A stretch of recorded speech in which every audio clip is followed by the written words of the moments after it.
Assalamu alaikum wa rahmatullahi wa barakatuh. I am first year MBBS student, and in today's video I will tell you how to prepare for the exam day, for the test day.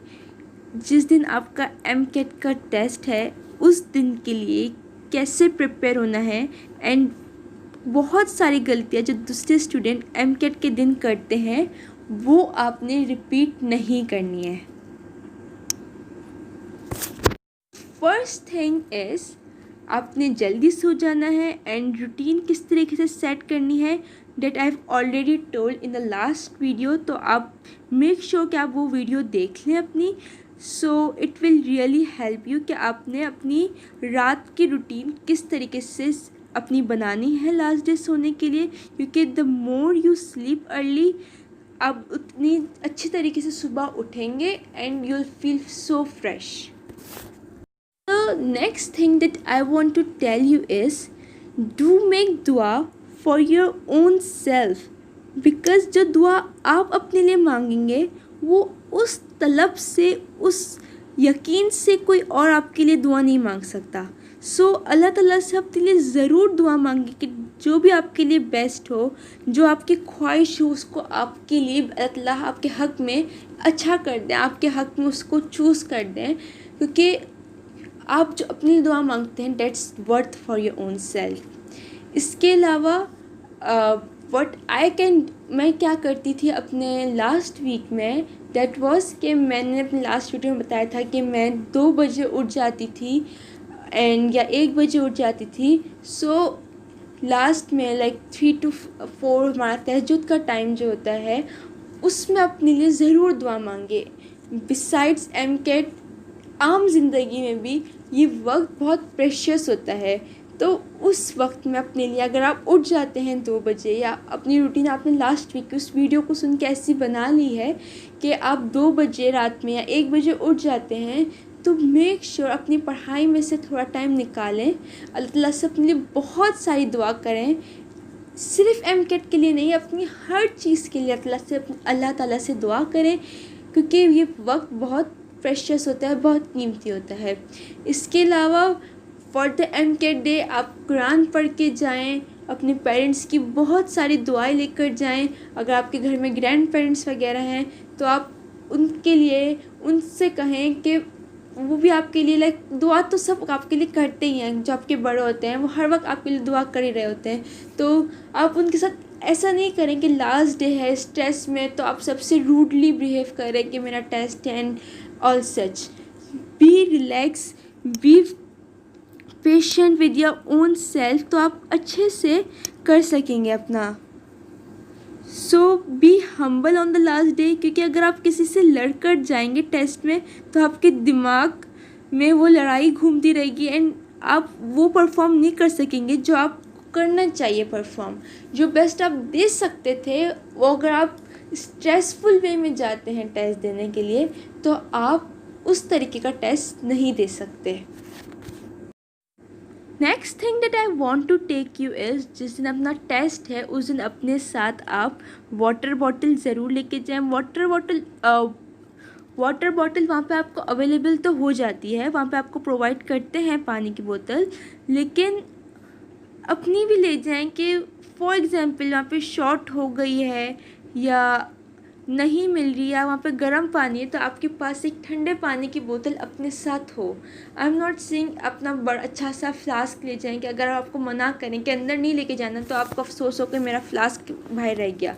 एक plastic की बोतल में रात से पानी ठंडा कर दें ताकि वो बर्फ़ वाला पानी हो, तो वो आप लेके जाएं ताकि वो जब बाद में इवन टेस्ट के बाद भी हम आधा घंटा तक वहीं पे बैठे हुए होते हैं, लेट छोड़ते हैं हमें थोड़ा बता करके और कलेक्शन वगैरह में निकलने में टाइम लगता है, तो आपके पास आखिर तक ठंडा पानी हो। टेस्ट भी अब अगर फॉर एग्ज़ाम्पल टेस्ट स्टार्ट हो रहा है 7 o'clock पे, 10 o'clock पे और हम घर से निकल गए हैं 8 o'clock पे, तो आप 2 घंटे तक आपको अगर वो पानी दे भी रहे हैं तो मोस्ट प्रोबेबली है कि वो पानी गर्म हो जाएगा 10 बजे तक। तो आप अपने साथ फुल ठंडे बर्फ़ वाली पानी की बोतल ज़रूर लेके जाएं। पानी के अलावा अपने साथ कोई चॉकलेट लेके जाएं। अगर आप आपको जूस पसंद है तो जूस भी आई रिकमेंड कि ज़रूर लेके जाएं, क्योंकि वहाँ पे इतने सारे क्राउड को देखकर जो बहुत सारी गर्ल्स जो हैं वो स्पेशली बहुत टेंस फील करती हैं, शुगर लेवल डाउन होने का ख़तरा होता है। तो अपने साथ आप जूस भी ज़रूर लेकर जाएं। अगर आपको चॉकलेट्स पसंद है तो चॉकलेट्स लेके जाएं, तो ताकि आपका शुगर लेवल वहाँ पर डाउन हो भी रहा हो, आपको एंजाइटी फ़ील हो रही हो, तो आप वो खा लें एंड अब रिलैक्स फील करें। या इसके अलावा आपके साथ कोई बैठा हुआ है, उसे एंजाइटी हो रही है, तो आप उस वक्त उन्हें भी वो चीज़ दे सकते हैं। तो आप when you help others Allah will help you. So अपने साथ अपना सामान ज़रूर लेके जाएं। इसके अलावा आई कैन से पर्स वगैरह अगर आप ना लेके जाएं तो बेहतर है। अगर आप ले भी जाते हैं तो कोई लाइक ओल्ड पर्स ले जाएं, ताकि अगर वो मना भी करें तो कोई मसला नहीं हो, आप वहीं पे वो पर्स छोड़ दें। अपने लाइक कोई भी ऐसी चीज़ ना करें जिससे आपको उस वक्त टेंशन हो कि बाद में मुझे मेरा इतना अच्छा महंगा वाला पर्स मिलेगा या नहीं मिलेगा, मैंने उनके पास इन्वेस्टिलेटर के पास रखवाया है, अब मुझे वो वापस रिटर्न करेंगे नहीं करेंगे। ऐसी चीज़ लेके जाएं जो आपको नहीं भी मिला, आपको कोई टेंशन नहीं है उसकी। इसके अलावा आप अपना आईडी कार्ड ज़रूर लेके जाएं। आपका आईडी कार्ड बहुत ज़्यादा ज़रूरी है, एंड आईडी कार्ड ओरिजिनल। अगर आप 18 इयर्स के हो गए हैं तो आपका ओरिजिनल आईडी कार्ड बन चुका होगा।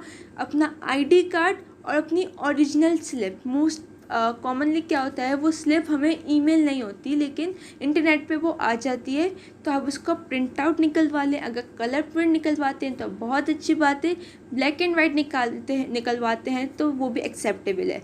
तो आप अपनी स्लिप की प्रिंट निकलवाएं, जो आपका जिसमें आपका रोल नंबर, आपकी पूरी एंट्रेंस की बातें सारी लिखी हुई हैं, आपका उसमें जो आपका बाकायदा रोल नंबर से आपकी सीट होगी वो आपका लिखा हुआ होगा, आपका नेम लिखा हुआ होगा, फादर नेम लिखा हुआ होगा, आपका उसमें आईडी कार्ड नंबर लिखा हुआ होगा, तो आपका ब्लॉक लिखा हुआ होगा। तो उस स्लिप की आपने प्रिंट करवानी है, उस स्लिप की आपने फ़ोटो स्टेट भी करवानी है, प्रिंट भी लेके जानी है, फ़ोटो स्टेट भी लेके जानी है, कि अगर आपकी गिर जाती है, फॉर एग्ज़ाम्पल आपको एंट्री हो गई आपकी, लेकिन इतने क्राउड में आपकी स्लिप गिर गई है, तो अगर आपकी ओरिजिनल भी गिर गई है तो आपके पास फ़ोटो स्टेट स्लिप तो है एटलीस्ट उस वक्त। तो आपने अपने पास स्लिप लेके जानी है, अपना आईडी कार्ड लेके जाना है, आपने अपनी स्लिप लेके जानी है, आईडी कार्ड, एंड इसके अलावा आपने अपने साथ हार्डबोर्ड लेकर जाना है जिसमें आप अपना रख कर वो दे सकें, पेपर आप कर सकें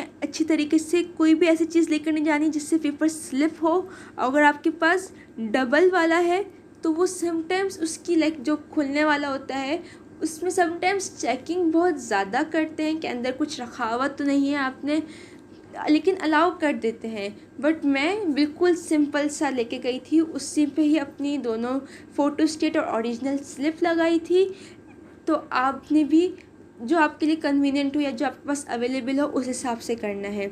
इसके अलावा अगर आप 18 इयर्स के नहीं हुए हैं तो बे फॉर्म लेके जाना है, and make sure original B form लेके जाना है, वरना आपकी एंट्री नहीं करेंगे।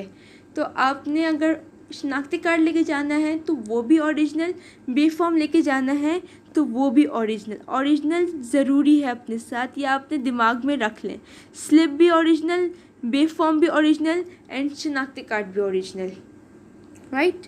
की एंट्री हो गई and you are waiting for 10 बजे आपका शुरू है, तो आप अपना टाइम का वेट करेंगे, अपनी जगह पे सुकून से बैठें, कोई टेंशन की ज़रूरत नहीं है। अल्लाह ताला से अपने लिए बार बार दुआएं करते जाएं, because it will worth for you. इसके अलावा आई कैन से उस वक्त बैठकर कोई टॉपिक डिस्कस ना करें।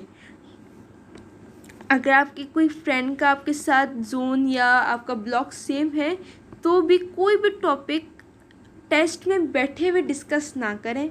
जितना पढ़ना था उस पर अल्लाह ताला का शुक्र अदा करें कि आपने अच्छे से पढ़ लिया। नाउ अब जो होगा वो इंशाल्लाह it will be best for you. So अब आपने कुछ भी डिस्कस नहीं करना है, सुकून से बैठें, इंतज़ार करें, जूस लेके गए, चॉकलेट लेके गए, वो खाएं and be relax at that time. अब वो क्या करेंगे, आपको अपनी जो शीट होगी जिसमें आपको सर्कल्स करने हैं वो डिस्ट्रीब्यूट करना शुरू कर देते हैं। शीट की डिस्ट्रीब्यूशन शुरू हो जाती है। तो अब आपको क्या करना है, सबसे पहले अपने जो स्लिप में आपका रोल नंबर लिखा हुआ था उससे डबल चेक करके, I am repeating, double check कर आपने अपने शीट पर वो लिखना है। डबल चेक करके क्या लिखना है, आपने अपना रोल नंबर लिखना है अपनी शीट पर और अपना नाम लिखना है। और मोस्ट प्रोबेबली नेम आपका शायद मेंशन होता है। उस शीट पे आपकी तस्वीर बनी हुई होती है, तो वही तस्वीर जो आपने की स्लिप पे बनी हुई होगी, स्लिप पे होगी, वही तस्वीर आपकी उस शीट पे होगी। उस शीट पे अपनी साइन करनी है आपने।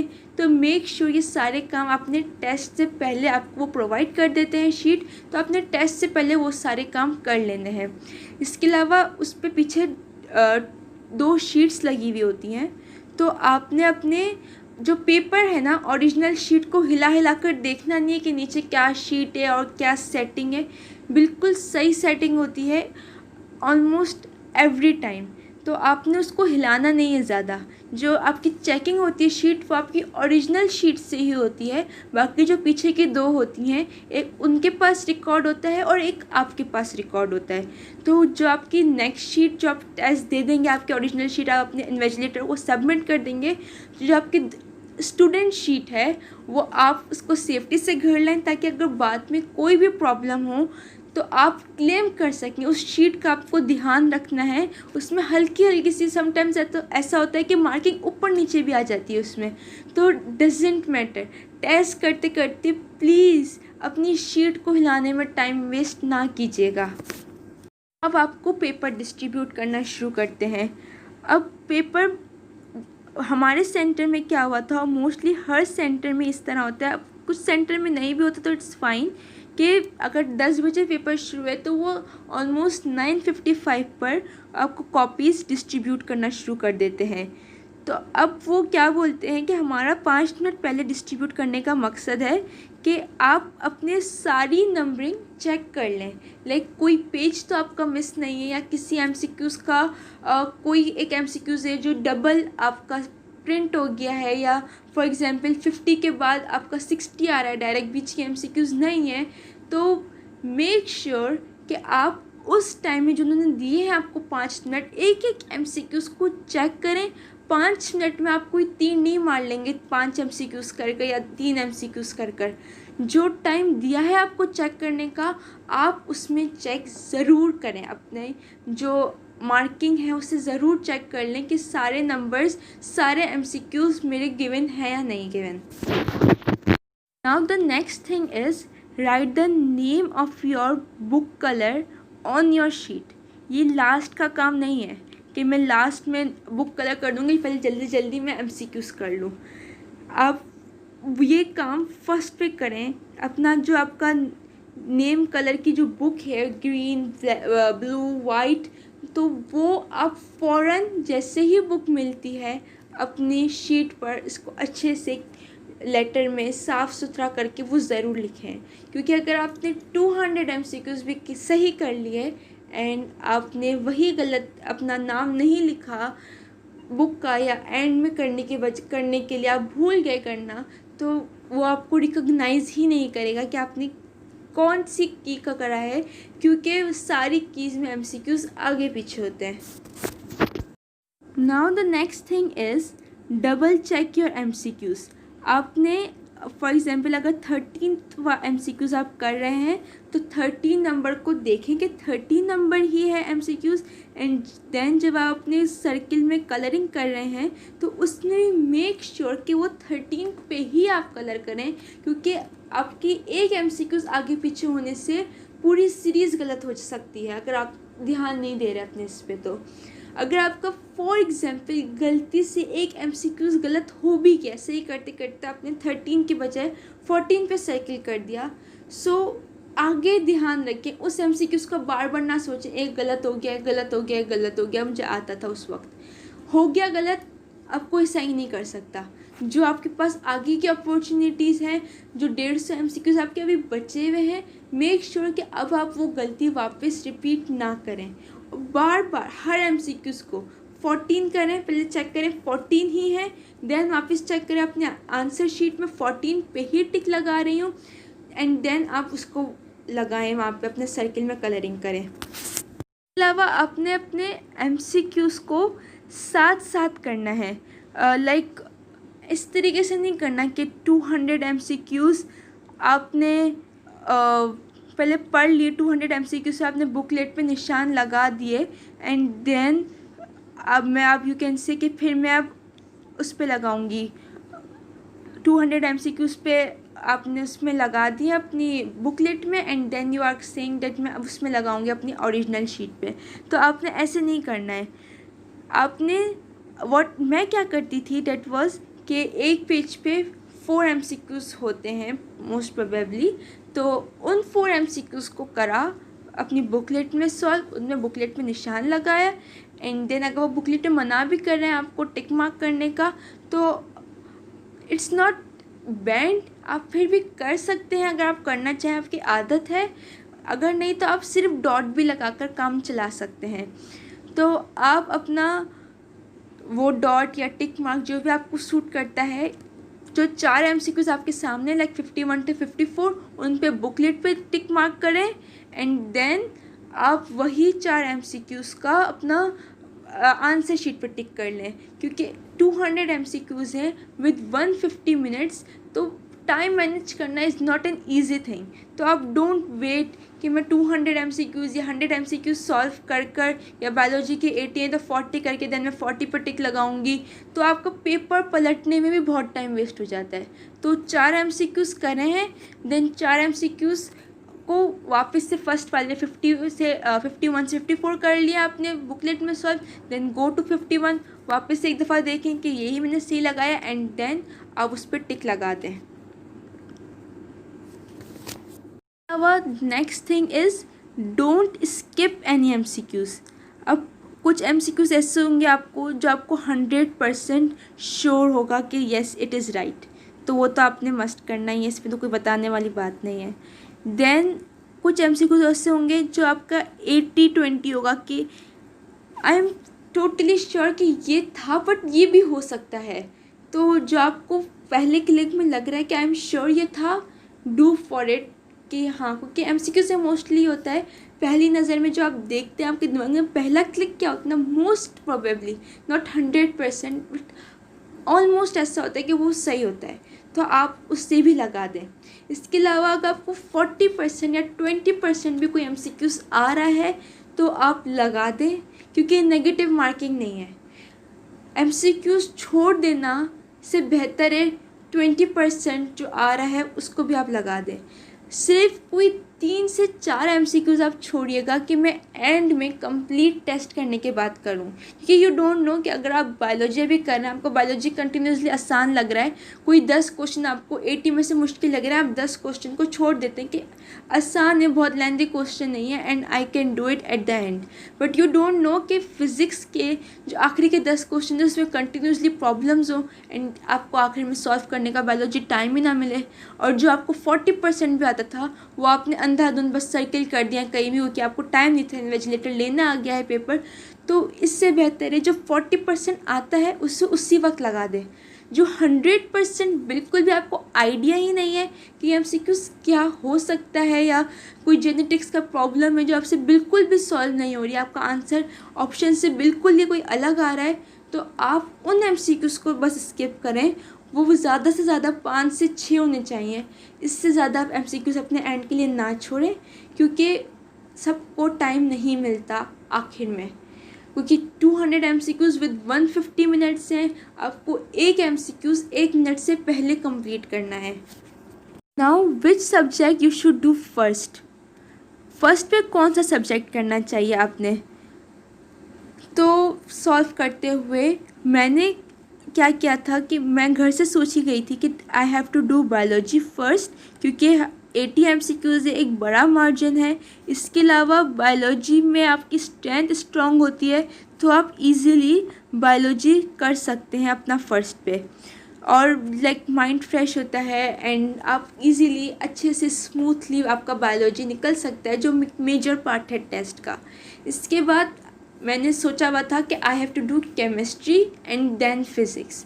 तो जो मुझे बुकलेट मिली थी उसमें सीक्वेंस ऐसे थी, first English, then chemistry, then biology and then physics. तो मैंने बायोलॉजी करना शुरू कर दिया था।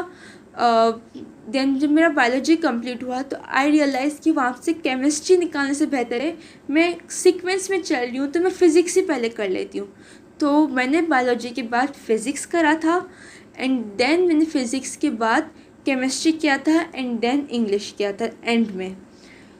सो और आपको टाइम कितना देना है किस सब्जेक्ट को, डेट्स ऑल्सो मैटर। 80 MCQs हैं बायोलॉजी के, तो मेरा टारगेट ये था कि मुझे विद इन द 40 मिनट्स अपना बायोलॉजी कंप्लीट करना है। डेट वाज माय टारगेट और मेरा with in the 45 to 48 minutes biology complete हो गया था। तो आपने भी इसी तरीके से अपना टारगेट बनाकर बैठना है। ऐसे नहीं कि बायोलॉजी बड़े ही आराम से कर रहे हैं, आपका 1 घंटे तक कोई बायोलॉजी चल रहा है एंड देन आपको 1 घंटे में further chemistry, physics and English करना है। मैंने इसलिए इस तरीके से सोचा था क्योंकि आई वॉज लाइक कि अगर फ़िज़िक्स में प्रॉब्लम्स हुई तो मुझे प्रॉब्लम सॉल्व करने का सही से टाइम मिल जाए। तो बायोलॉजी आपने अपना बायोलॉजी के लिए आई थिंक 45 to 50 मिनट्स भी बहुत ज़्यादा है। आपने इससे भी लाइक 40 मिनट्स अगर आप रखेंगे ना अपना रेशो तो ये इट गोज़ टू 47 मिनट्स तक। तो आपने अपना रेशो 40 रखना है बायोलॉजी का। देन फिज़िक्स के आपके 40 MCQs हैं तो 30 minutes are enough to think for the physics. Then 60 MCQs आपके केमिस्ट्री के हैं, सो आप केमिस्ट्री के लिए भी 40 मिनट्स सोच लें क्योंकि अगर मुश्किल हो इसके हिसाब से आपने फिर अपना इंग्लिश भी करना है रिमेनिंग टाइम में। और अगर आपका टाइम बच जाता है पेपर कंप्लीट होने के बाद तो जो आपने MCQs छोड़े हैं उनको ध्यान से देखकर अच्छे से सुकून से आपके पेपर के आखिर में 1-2 पेजेस एम्प्टी भी दिए हुए होते हैं या साइड में MCQs के भी आप अपना सम सॉल्व कर सकते हैं, प्रॉब्लम सॉल्व कर सकते हैं। Next thing is last thing probably is be focus. Test में अगर आपको लगता है कि आपके आसपास चीटिंग हो रही है या और कोई भी टीम आई हुई है वो किसी से बात कर रही है, इन्वेजिलेटर्स आपस में कोई बात कर रहे हैं, तो डोंट फोकस कि वो क्या बात कर रहे हैं, किसकी बात कर रहे हैं और क्यों बात कर रहे हैं। अपने टेस्ट पर पूरे झुककर अपना टेस्ट करें। इधर उधर मतलब आपके आसपास की दुनिया में क्या हो रहा है आपको उससे उस 2 घंटे में कोई लेना देना नहीं है। ये 2 घंटे आपके अपने हैं, उस पर ही आपको फोकस रहना है। एंड अदर थिंग जो मैंने आपको नहीं कही कि टेस्ट स्टार्ट करने से पहले भी अल्लाह ताला से अपने लिए दुआ कीजिएगा। आई एम एम्फसाइजिंग दुआ can change everything. Wishing you a very best of luck for your test. अपने लिए बहुत सारी दुआएं करें और सबकी दुआएं भी लें, सबके काम करें, so it will help you a lot. And इसके अलावा रिलैक्स रहें। इट्स ट्रू कि आपको स्ट्रेस होता है but don't be over in the stress. अपनी नींद पूरी करें। I am again repeating MCQs को रीचेक ज़रूर कीजिएगा नंबरिंग को कि मैं जो MCQs लगा रही हूँ वो बिल्कुल सही लगा रही हूँ। MCQ पेपर के दिन सुबह किसी से भी लड़कर या स्ट्रेस में या किसी भी चीज़ की टेंशन लिए बगैर टेस्ट देने जाइएगा। जो होगा टेस्ट दे दिया, नाउ बी रिलैक्स कि अब जो होना होगा वो हो जाएगा इंशाल्लाह and it will be the best for you for sure. So that's the end of your MCAT journey now. So have a very good luck for it and I hope that आप सबको जो आप चाहते हैं अल्लाह ताला आप सबको वो दे। अस्सलामु अलैकुम व रहमतुल्लाहि व बरकातहू।